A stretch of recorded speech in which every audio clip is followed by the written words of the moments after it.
کائنات جل والا نے ارشاد فرمایا، کیا تم نے اس شخص کو دیکھا جو دین کو جھٹلاتا ہے،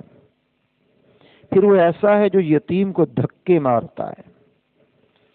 اور مسکین کو کھانا دینے کی ترغیب نہیں دیتا۔ تو ان نمازیوں کے لیے خرابی ہے جو اپنی نمازوں سے غافل ہیں،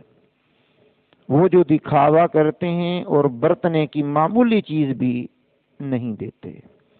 یہ سورہ ماعون کا تفسیری ترجمہ میں نے آپ کے سامنے رکھا ہے۔ ماہ شعبان المعظم ہے اور اس کی ہر گھڑی رحمت بھری ہے، اور اس کی بابرکت گھڑیاں ہم گزارنے میں کامیاب ہو رہے ہیں۔ شعبان المعظم کے بارے میں حضور نبی کریم علیہ الصلوۃ والسلام نے ارشاد فرمایا ہے، شعبان المطہر و رمضان المکفر، فرمایا شعبان پاک کرنے والا ہے اور رمضان گناہوں کا کفارہ ہے۔ یہ محبوب پاک صلی اللہ علیہ وسلم نے ارشاد فرمایا ہے۔ شعبان المعظم میں انسان کو پاک کیا جاتا ہے اور رمضان المبارکہ کے اندر گناہوں کا کفارہ بن جاتا ہے۔ یہی شعبان المعظم میں کچھ عبادات اللہ رب العالمین کے ہاں کرنے کا شرف جب ملتا ہے تو عبادات کی ترغیب بھی روایات میں بیان کی گئی ہے۔ علماء فرماتے ہیں کہ شعبان المعظم میں زیادہ سے زیادہ پاک پیغمبر علیہ السلام پر درود پاک پڑھنے کی کثرت کرنی چاہیے۔ اس کی وجہ بیان کرتے ہوئے فرماتے ہیں کہ کریم آقا علیہ السلام نے فرمایا، شعبان شہری و رمضان شہر اللہ، شعبان میرا مہینہ ہے اور رمضان اللہ پاک کا مہینہ ہے۔ تو چونکہ رمضان آقا کریم کا مہینہ ہے تو آقا کریم کے مہینے میں درود پاک پڑھنے کی زیادہ کثرت کرتے رہنا چاہیے، اور ہمیشہ ہی درود پاک کی کثرت کرنی چاہیے، لیکن آقا کے مہینے میں زیادہ سے زیادہ کریم آقا علیہ السلام کی ذات پر درود و سلام پڑھنے کی توجہ کرنی چاہیے۔ دوسری بات یہ ہے کہ علماء فرماتے ہیں یہ آیت درود جو ہے، ان اللہ و ملائکتہ یصلون علی النبی یا ایھا الذین آمنوا صلوا علیہ وسلموا تسلیما، صلی اللہ علی النبی الامی وآلہ صلی اللہ علیہ وسلم وصلاۃ وسلام علیک یا رسول اللہ۔ یہ مبارک آیت بھی ایک قول کے مطابق شعبان المعظم ہی میں نازل ہوئی ہے۔ تو دو باتیں ہو گئیں، ایک تو شعبان المعظم اللہ کریم کے محبوب کا مہینہ ہے، اس لیے بھی درود پڑھنا چاہیے۔ دوسری بات یہ ہے کہ قول کے مطابق آیت درود بھی اسی ماہ مقدس میں نازل ہوئی ہے، تو اس لیے اس ماہ مقدس میں درود پاک کی کثرت کر لینی چاہیے۔ اب سماعت کیجئے گا، اسی طرح شعبان المعظم میں کثرت سے قرآن کریم کی تلاوت کرنے کا معمول بنانا چاہیے۔ بعض روایات میں ہے کہ شعبان شریف کا مبارک جو نام ہے یہ شعبان المعظم، تو اس مہینے میں یہ بھی کہا گیا شہر القرآن، یعنی رمضان المبارک کا مہینہ وہ ہے جو تلاوت کا مہینہ ہے، یعنی کلام مجید کی اس ماہ مقدس میں زیادہ سے زیادہ تلاوت کرنی چاہیے، کیونکہ یہ رجب اور رمضان المبارک کے درمیان مہینہ ہے، تو اس مہینے کے لیے فرمایا گیا کہ اس میں قرآن کریم کی زیادہ تلاوت کرو۔ دو باتیں ہو گئی کہ کثرت سے درود اس ماہ مقدس میں پڑھنا چاہیے، پھر قرآن کریم کی تلاوت بھی کرنی چاہیے۔ آپ نے دیکھا ہوگا حفاظ قرآن جو ہوتے ہیں بالخصوص اس ماہ مقدس کے اندر قرآن کریم کا دور کرتے ہیں، ایک دوسرے کو قرآن پڑھ کر کے سناتے ہیں۔ قرآن ایک پڑھتا ہے، دوسرا سنتا ہے، دوسرا پڑھتا ہے، پہلا سنتا ہے، تو قرآن کریم بکثرت اس مہینے میں لوگ پڑھنے کی طرف راغب بھی ہو جاتے ہیں، اور جن کو توفیق نہیں ہوتی وہ پورا سال ہی نہیں پڑھتے۔ ان کے لیے کیا ہے شعبان اور کیا ہے رمضان اور کیا ہے شوال، تو انہوں نے نہ مسجدوں کا رخ کرنا ہوتا ہے، نہ قرآن کے قریب آنا ہوتا ہے، نہ نماز کے قریب آنا ہوتا ہے، ایون کہ جمعہ تک بھی بعض لوگ پڑھنے سے غافل رہ جاتے ہیں، اور بعض تو عید کی نماز میں نہیں پڑھتے، اپنے دندوں میں لگے ہوتے ہیں۔ تو یہ اللہ پناہ عطا فرمائے، شیطان مردود سے ہمیں بچائے، ہمیں اپنی عبادت کی طرف رغبت کرنے کی قریب توفیق عطا فرمائے، تو جب اس کی توفیق شامل حال ہوتی ہے تو پھر ہی بندہ عبادت کی طرف بڑھ پاتا ہے۔ تو تیسری عبادت اس ماہ مقدس کے اندر روزوں کی کثرت، یہ میرے کریم آقا علیہ الصلوۃ والسلام کی مبارک عادت کریمہ تھی کہ آپ رمضان المبارکہ کے علاوہ زیادہ تر روزے شعبان المعظم میں رکھا کرتے، اور شعبان المعظم میں جو روزے رکھنے کا معمول بنا لیتا ہے تو رمضان المبارک کے روزے اس کے لیے آسان سے آسان ہوتے چلے جاتے ہیں۔ تو جس کو اللہ توفیق دے اور کوئی بیماری بھی آڑے نہ آئے، فرصت بھی ہو اور صحت بھی ساتھ دے، تو نفلی روزوں کی طرف بھی رجحان اپنا بڑھانا چاہیے۔ ویسے بھی آج کل موسم بڑا پیارا ہے، بڑا میٹھا سا موسم ہے، سردی کا موسم ہے، روزے کا انسان کو پتہ بھی نہیں چلتا۔ 3 چیزیں بیان کر دی میں نے آپ کے سامنے۔ درود پاک کی کثرت کرنی چاہیے اس مہینے میں، تلاوت کی کثرت کرنی چاہیے، اور تلاوت قرآن کے ساتھ ساتھ ماہ شعبان المعظم میں روزوں کی بھی کثرت کرنی چاہیے، روزے بھی رکھنے چاہیے۔ کم از کم یہ ہر جمعرات یا پیر شریف کا روزہ رکھ لیں آپ، اور ویسے بھی ہر ماہ مقدس کی 13، 14، 15 کو روزے رکھنے بھی سنت سے ثابت ہے، ان کی بھی بڑی فضیلت ہے۔ چوتھی عبادت ہے کہ اس ماہ مقدس میں استغفار کیا جائے۔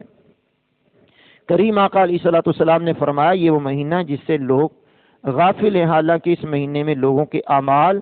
اللہ کریم کی بارگاہ میں پیش کیے جاتے ہیں۔ تو زیادہ سے زیادہ استغفار کرنا چاہیے۔ استغفار ایک ایسا عمل ہے کہ جس کے ذریعے بندہ اللہ کا قرب پا لیتا ہے، اپنے گناہوں سے معافی مانگ لیتا ہے۔ جو بھول چوک بندے سے ہوئی ہوتی ہے، بندہ اپنے مالک سے استغفار کے ذریعے اس کی تلافی کروانے میں کامیاب ہو جاتا ہے۔ تو استغفار کی بھی اس مہینے میں زیادہ سے زیادہ کثرت کرنی چاہیے۔ خیر، میں نے سورہ ماعون آپ کے سامنے رکھی ہے، اور سورہ ماعون جو ہے اس کا تعلق مکیہ صورتوں سے ہے، مکہ المکرمہ میں نازل ہوئی ہے، اور بعض مفسرین کے نزدیک آدھی مکے میں نازل ہوئی ہے اور آدھی جا کر کے مدینہ المنورہ میں نازل ہوئی ہے۔ بہرحال اس مبارک سورت کا نام جو ماعون ہے، سورۃ الماعون، یہ ماعون کہتے ہیں استعمال کی معمولی چیز کو، یعنی عرف عام میں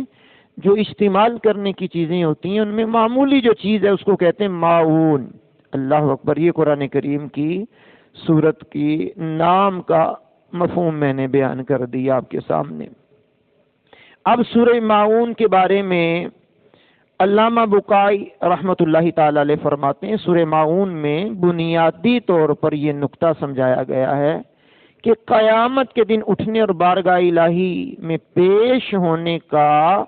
انکار کرنے والے ابو الخبائث یعنی برائیوں کی جڑ ہے۔ بنیادی طور پر کیا ہے؟ اللہ کی بارگاہ میں حاضر ہونا، قیامت کے دن اٹھنا۔ ان 2 چیزوں کا جو انکار کرتے ہیں، یوں سمجھ لیجئے کہ وہ برائیوں کی جڑ کو اپنا لیتے ہیں۔ اب کسی چیز کی جب جڑ تک بندہ پہنچ گیا تو پھر آگے اس کی شاخیں، تنے، شاخیں نکلتی ہیں۔ تو اللہ کی بارگاہ میں پیش ہونا، قیامت کے دن اٹھنا، یہ اسلام کے مبارک عقائد میں ایک اہم ترین عقیدہ ہے۔ تو جس بندے کا قیامت کے دن اٹھنے کا انکار ہے تو وہ جو مرضی کرتے پھرے، اس کے دل سے انسانیت ختم ہو جاتی ہے،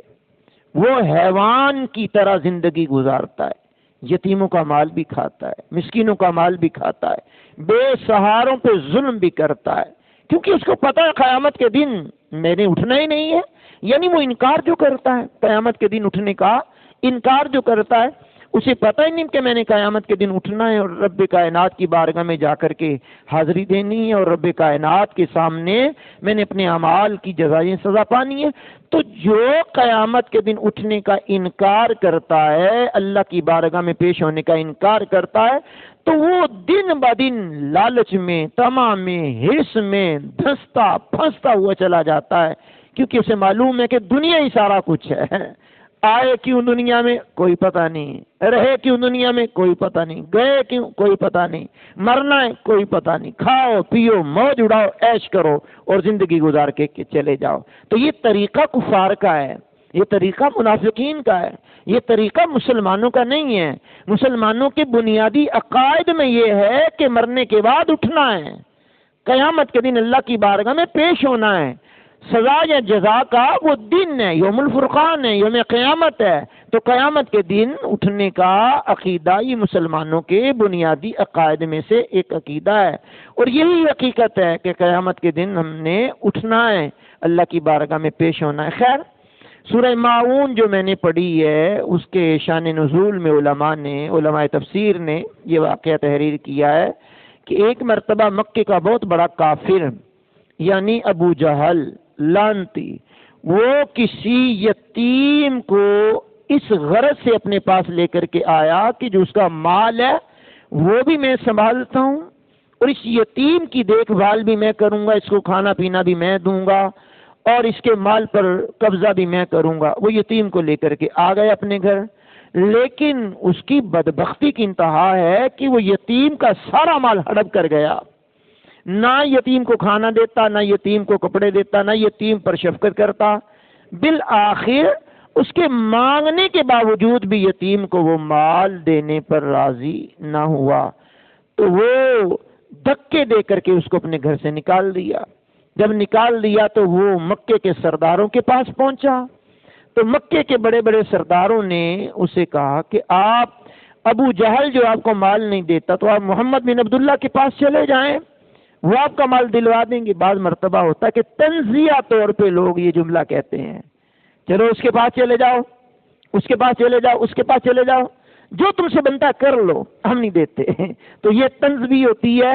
اور اس میں تکبر کی جھلک بھی نظر آتی ہے۔ ان سرداروں نے کہا کہ آپ محمد بن عبداللہ کے پاس چلے جائیں، تنقید کرتے کہا تھا کہ محمد بن عبداللہ کیسے ان سے مال لے کر کے اس یتیم کو دے سکتے ہیں، لیکن ان کو کیا پتا کہ حضور نبی کریم علیہ السلام کی شان وراء الورا ہے، ان کے اشارے پہ تو ڈوبا ہوا سورج بھی واپس آ جاتا ہے،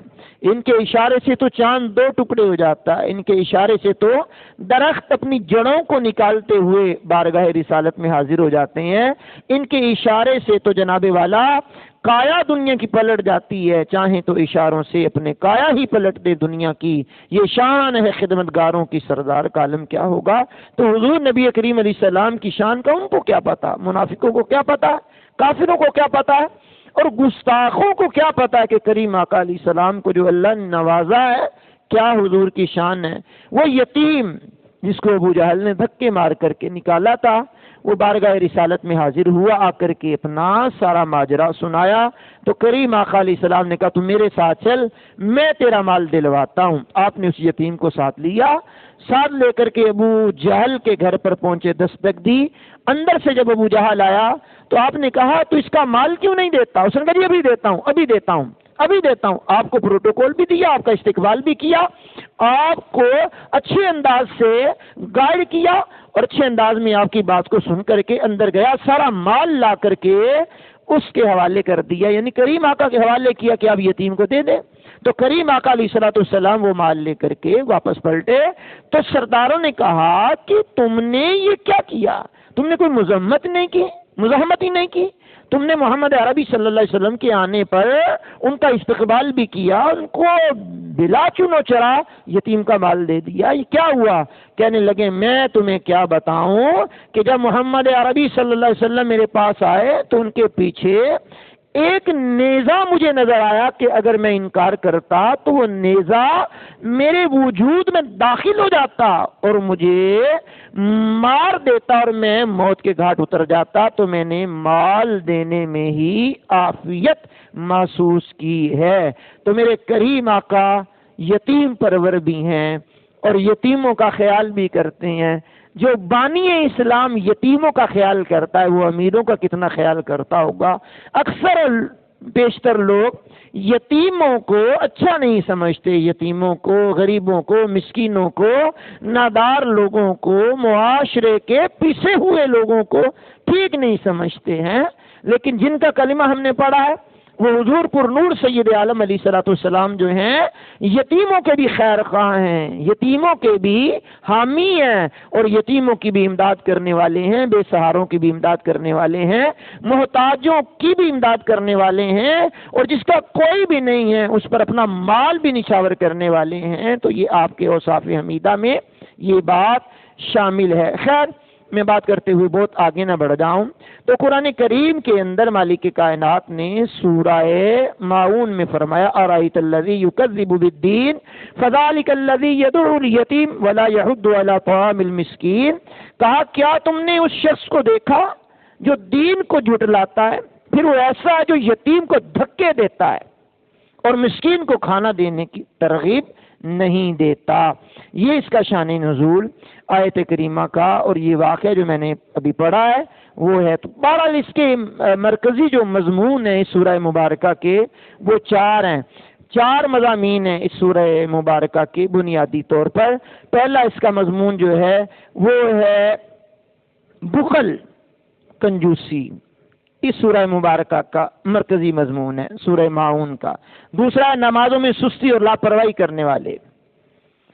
تیسرا اس کا مضمون ہے ریاکاری، اور چوتھا اس کا مضمون ہے دوسروں کی خیر خواہی نہ کرنا۔ یہ چار مرکزی مضمون اس سورہ مبارکہ میں مالک حقیقی نے بیان کیے ہیں۔ بتدریج میں اس کو آپ کے سامنے رکھنے کی کوشش کرتا ہوں۔ میرے کریم آقا علیہ الصلوۃ والسلام پر نازل ہونے والی کتاب قرآن کریم نے غیر مسلم، جو غیر مسلم ہے، جن کا کوئی دین نہیں ہے،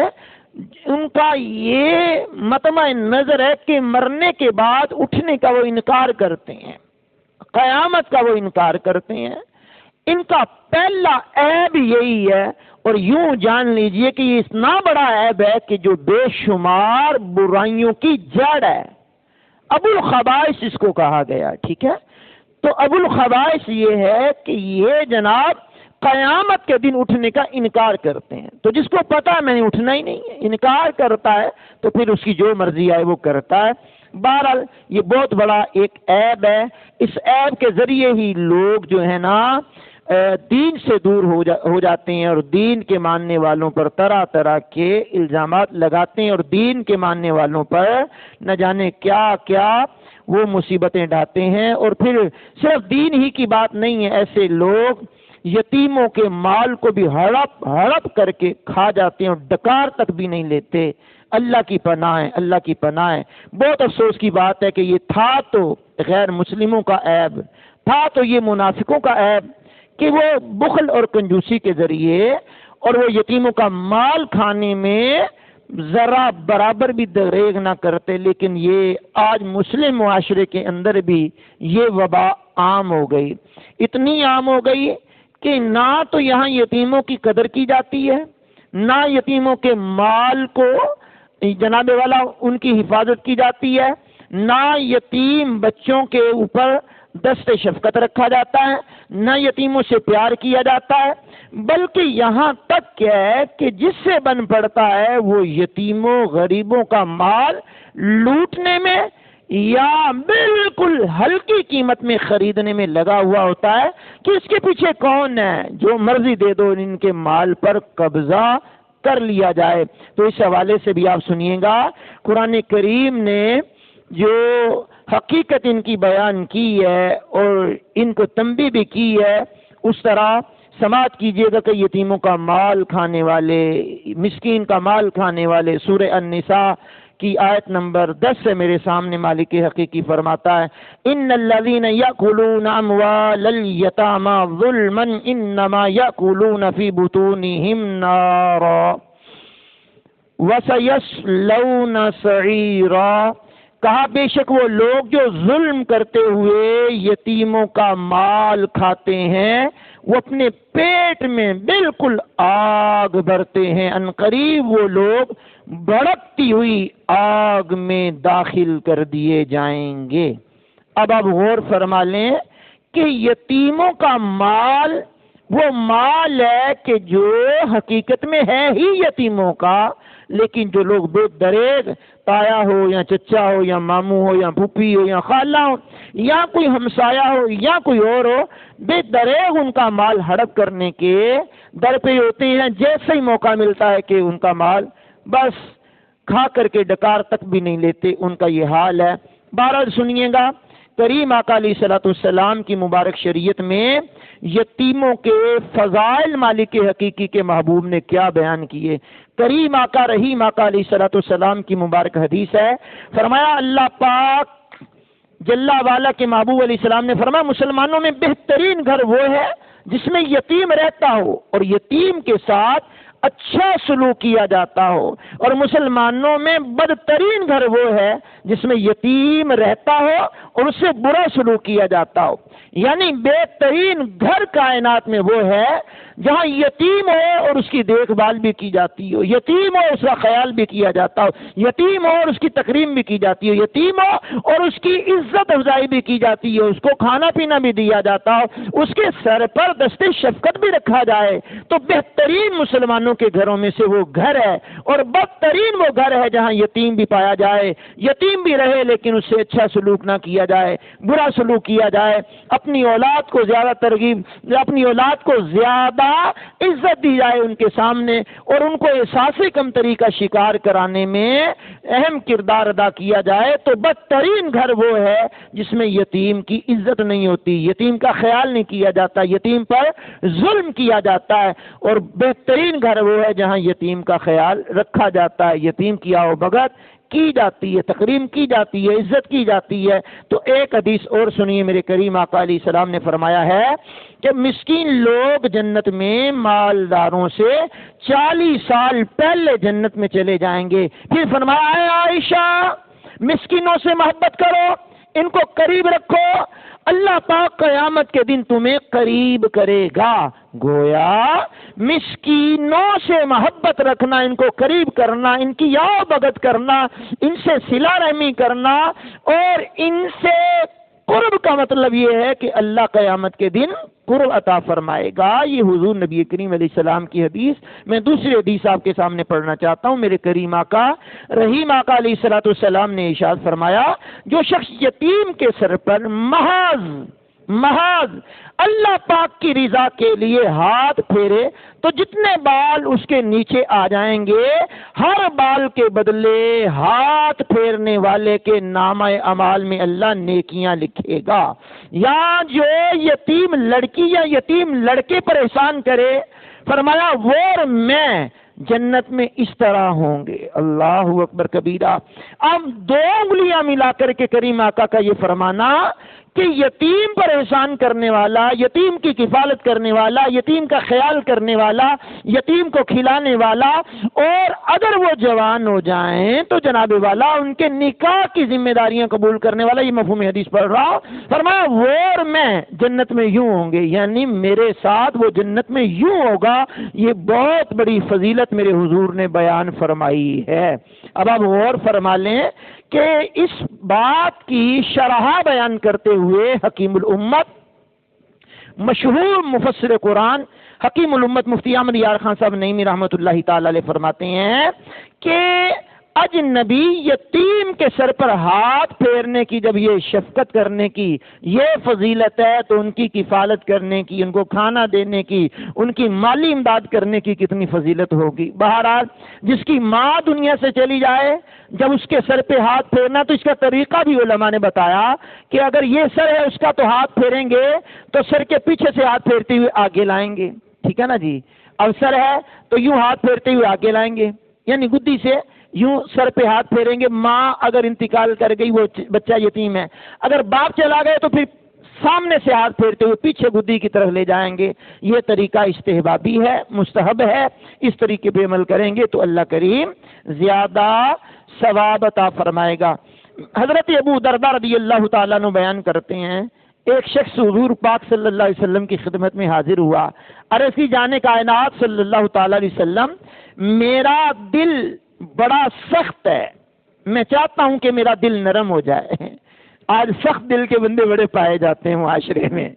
ان کا دل ہوتا ہے یا پتھر ہوتا ہے اللہ ہی جانے، وہ دل کی جگہ پتھر ہے یا کیا ہے معلوم نہیں پڑتا۔ کہ انسان کے جو دل میں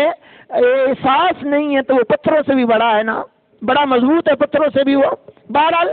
کریم آقا کی بارگاہ میں حاضر ہو کر کہنے لگے یا رسول اللہ علیہ السلام،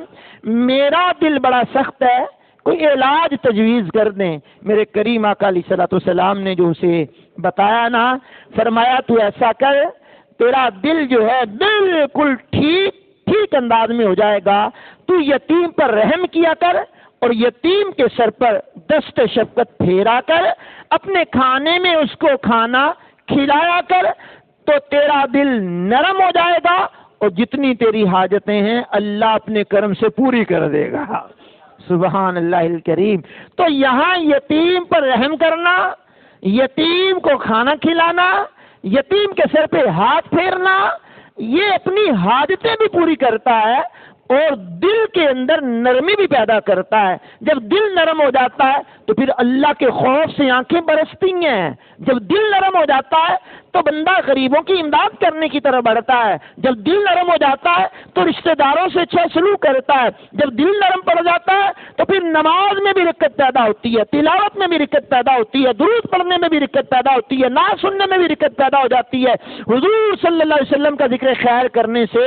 پھر آنکھیں چھماچھم برسنے لگ جاتی ہیں۔ جب دل نرم پڑ جاتا ہے تو عبادات کے اندر بندے کو لطف آتا ہے، مزہ آتا ہے۔ تو جہاں بندے نے ایک رکوع پڑھنا ہوتا ہے قرآن کا، 2 رکوع 3 رکوع، ایک پاؤ، آدھا پارا پڑھ لیتا ہے، پونا پارا پڑھ لیتا ہے، پورا پارا پڑھ لیتا ہے، کیونکہ دل نرم ہوتا ہے۔ اور دل جو نرم ہوتا ہے اس سے پھر عبادات کی لذت میں اضافہ ہوتا ہے۔ اگر دل نرم کرنا ہے تو پھر یتیموں پہ رحم کرنا پڑے گا، ان کی خیر خواہی کرنی پڑے گی، ان کے سر پر دست شفقت پھیرنا پڑے گا، اپنے کھانے میں سے ان کے لیے کچھ کھانا وقف کرنا پڑے گا، اور اپنے کھانے میں سے ہو سکے 1 روٹی، آدھی روٹی، 2 روٹیاں، 1 وقت کا کھانا، ہفتے میں 1 دن کا کھانا، مہینے میں 1 دن کا کھانا، یا جتنا بن پڑے ان کی خدمت میں پیش کرنے سے انشاءاللہ الکریم دل بھی نرم ہو جائے گا اور دل کی سختی بھی دور ہو جائے گی اور حاجتیں بھی پوری ہو جائیں گی۔ آئیے میرے کریم آقا علیہ السلام پر نازل ہونے والی کتاب میں جو 4 مرکزی مضامین ہیں سورۃ الماعون میں، اس میں سے دوسرا مضمون یہ ہے کہ نماز کو اہمیت نہ دینا۔ نماز فرض ہے، اہمیت نہیں دی جاتی۔ نماز مسلمانوں پر وقت باندھا ہوا فرض ہے، مسجدیں ویران ہوتی ہیں۔ نماز اندھیری قبر کا چراغ ہے، مسجدیں ویران ہے۔ نماز اللہ رب العالمین کے قریب کرتی ہے، اور نمازی کو قیامت کے دن اللہ پاک کا دیدار نصیب ہوگا۔ عذاب قبر سے نماز بچاتی ہے، پل صراط پر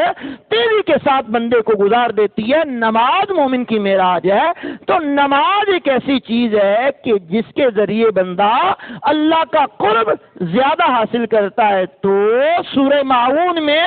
دوسرا جو مرکزی مضمون ہے وہ یہ ہے کہ یہ لوگ جو ہے قیامت کے دن اٹھنے پر جو انکار کرتے ہیں، قیامت کے دن اللہ کی بارگاہ میں پیش ہونے کا انکار کرتے ہیں، تو نماز ان پہ بھاری ہوتی ہے، وہ نماز کو اہمیت نہیں دیتے۔ منافقین کا یہ عالم تھا کہ جب وہ مسلمانوں کے ساتھ ہوتے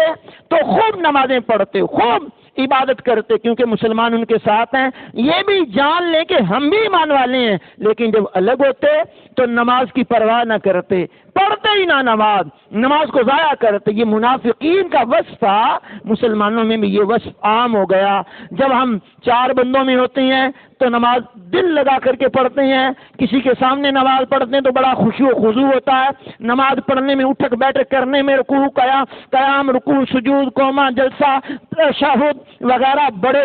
اطمینان سے کرتے ہیں، لیکن جب تنہا نماز پڑھ رہے ہوتے ہیں تو اس وقت میں کیفیت وہ نہیں بن پاتی۔ حالانکہ جو نمازی ہے اس کی کیفیت جیسی سب کے سامنے ہے ویسی ہی تنہائی میں ہونی چاہیے۔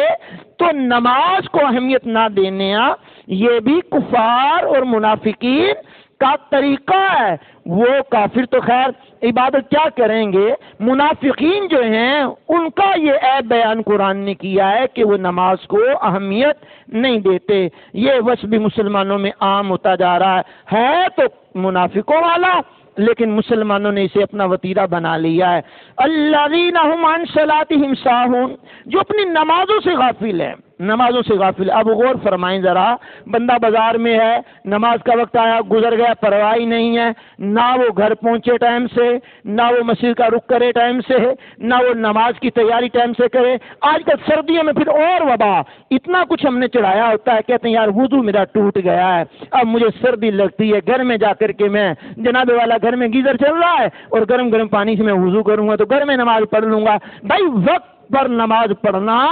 اور با جماعت پڑھنا کوئی عذر نہ ہو تو یہ ضروری ہے. اور مسلمانوں پر نماز وقت باندھا ہوا فرض ہے. اس کی فرضیت کا جو انکار کرتا ہے وہ دائرہ اسلام سے خارج ہے. تو نماز کو پڑھنا پڑے گا, وقت پر پڑھنا پڑے گا, با جماعت پڑھنا پڑے گا. اگر کوئی عذر نہیں ہے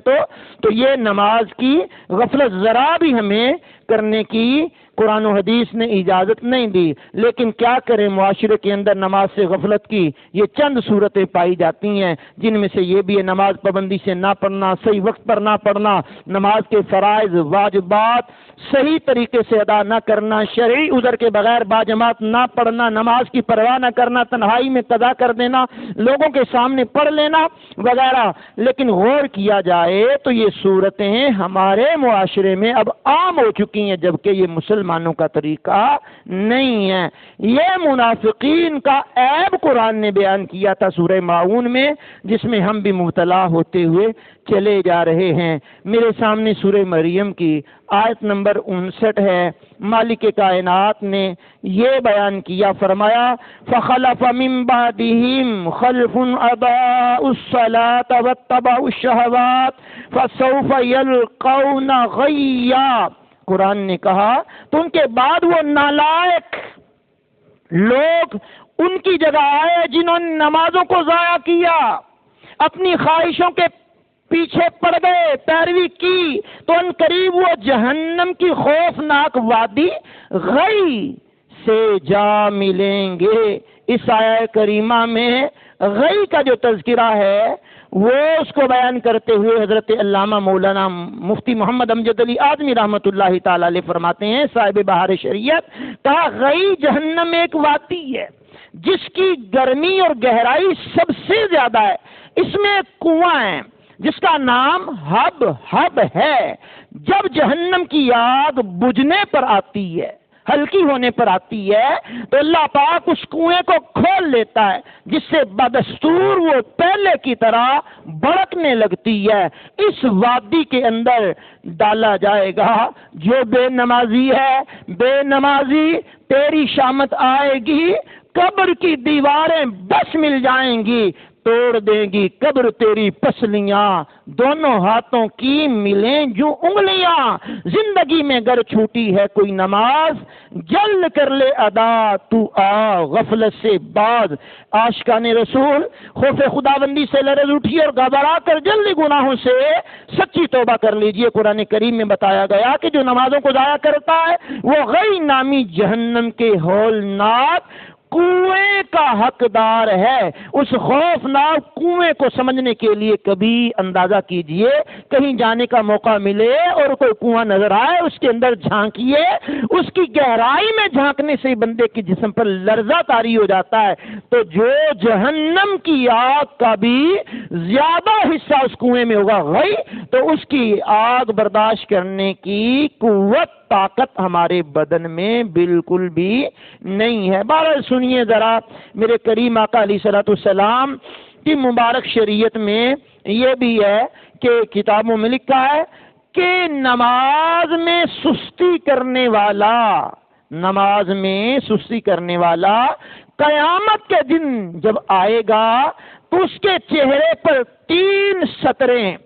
3 لائنیں, 3 عبارتیں یہ لکھی ہوں گی, یہ بندہ اللہ کا حق برباد کرنے والا ہے. اے اللہ کے غضب کے ساتھ مخصوص, جس طرح دنیا میں تو نے اللہ کا حق ضائع کیا, اسی طرح آج تو اللہ کی رحمت سے مایوس ہے، اس کے چہرے پر لکھا ہوگا اب بتائیے میدان قیامت ہے، نفسا نفسی کا عالم ہے، ہر بندہ لرزاں و ترساں ہے، اور بے نمازی نماز میں سستی کرنے والا جب اس حال میں آئے گا پوری دنیا کے سامنے مجمع محشر کے سامنے پہچانا جائے گا اس نے اللہ کا حق ضائع کیا ہے، یہ اللہ کے غضب کا مستحق ہے، یہ اللہ کی رحمت سے مایوس ہے، تو اس دن اس بندے کے ساتھ بنے گا کیا؟ اب تو ہم نمازوں کا رونا رو رہے ہیں جناب، یہاں تو لوگ جمعے کی نماز میں آنے کے لیے تیار نہیں ہیں، یہاں تو عیدین کی نماز پڑھنے کے لیے تیار نہیں ہیں، اپنے اپنے معاملے میں لگے ہوتے ہیں، نہ نماز کی پرواہ، نہ جمعے کی پرواہ، نہ عیدین کی پرواہ، نہ قرآن کی پرواہ، نہ حدیث کی پرواہ، نہ ذکر و اذکار کی پرواہ، نہ جماعت کی پرواہ۔ اللہ توفیق دے ایسے مسلمانوں کو جو مسجدوں کی طرف آتے نہیں وہ مسجدوں میں آنے لگ جائیں، جو نماز پڑھتے نہیں وہ نماز پڑھنے لگ جائیں، جو جمعے میں آتے نہیں وہ جمعے میں پہلے آنا شروع ہو جائیں، تو اللہ کریم خاص کرم ان لوگوں پہ فرما دے جو مسلمانوں میں وہ لوگ جو نمازوں سے بالکل دور جا چکے ہیں وہ نمازوں کے قریب آ جائیں۔ سنیے، تیسرا مرکزی مضمون جو سورہ ماعون کا ہے وہ ہے ریاکاری۔ ریاکاری کا مطلب کیا ہے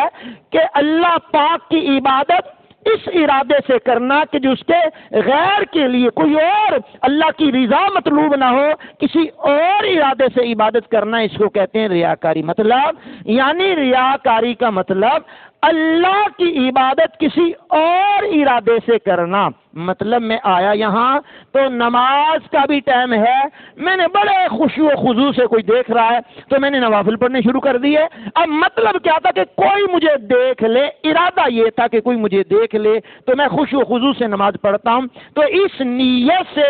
نفل عبادت کرنی ہے، اس نیت سے فرض عبادت کرنی کہ اس کا مقصود کچھ اور ہو، اس کو کہتے ہیں ریاکاری۔ اور ریاکاری کرنے والوں کے بارے میں اس سورت کا مرکزی تیسرا مضمون ہے سورہ ماعون کا، فرمایا الذین ھم یراؤن، اللہ اکبر، وہ جو دکھاوا کرتے ہیں، دیکھا دیکھی نہ جانے لوگ ایک دوسرے کا دیکھا دیکھی کیا کرتے ہیں، دکھاوے کی عبادت کا بھی رجحان بڑھتا جا رہا ہے، حالانکہ یہ مسلمانوں کا طریقہ نہیں ہے، یہ منافقین کا طریقہ ہے، اور اللہ منافقین کے طریقے سے بچائے۔ ریاکاری، اللہ اکبر، اس کی تباہ کاری بیان کرتے ہوئے سورہ ہود کی آیت نمبر 15 میں مالک نے فرمایا من کان یرید الحیات الدنیا وزینتها نوفی الیہم اعمالہم فیہا وہم فیہا لا یبخسون، فرمایا جو دنیا کی زندگی اور اس کی زینت چاہتا ہو تو ہم دنیا میں انہیں ان کے اعمال کا پورا بدلہ دیں گے، اور انہیں دنیا میں کچھ کم نہ دیا جائے گا۔ جس نے دنیا میں دنیا کے لیے عبادت کی، ریاکاری کے لیے عبادت کی، دکھاوے کے لیے عبادت کی، دکھاوے کے لیے صدقہ کیا، خیرات کیا، دکھاوے کے لیے جو بھی کیا اس نے، دنیا میں اس کو اس کا بدلہ دے دیا جائے گا،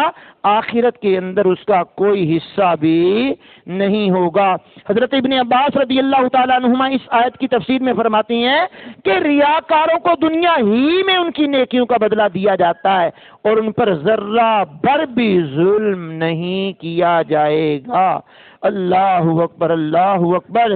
میرا ہر عمل بس تیرے واسطے ہو، کر اخلاص ایسا عطا یا الہی، عبادت میں گزرے میری زندگانی، کرم ہو کرم یا خدا یا الہی۔ تو ریاکاروں کا دردناک عذاب بھی ان کو بھگتنا پڑے گا۔ حدیث میں آتا ہے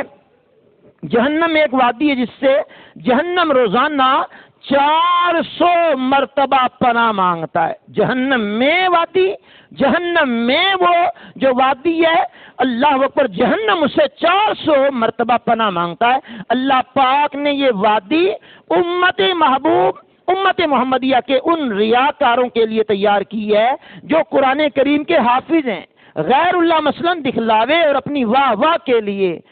قرآن پڑھتے ہیں، صدقہ کرتے ہیں، اللہ پاک کے گھر کا حج کرتے ہیں، راہ خدا میں نکلنے والے ہوتے ہیں لیکن ریاکار ہوتے ہیں، تو ان کے لیے جہنم کا وہ طبقہ ہے کہ جس سے جہنم 400 مرتبہ روزانہ پناہ مانگتا ہے، اس وادی میں ریاکاروں کو داخل کیا جائے گا۔ اللہ کی پناہ، اللہ کی امان، اللہ اپنی حفظ و امان میں رکھے اور اپنے اخلاص کے ساتھ ہمیں اپنی عبادت کرنے کی مالک توفیق عطا فرمائے۔ سورہ ماعون کو میں نے پڑھا جناب، سورہ ماعون کا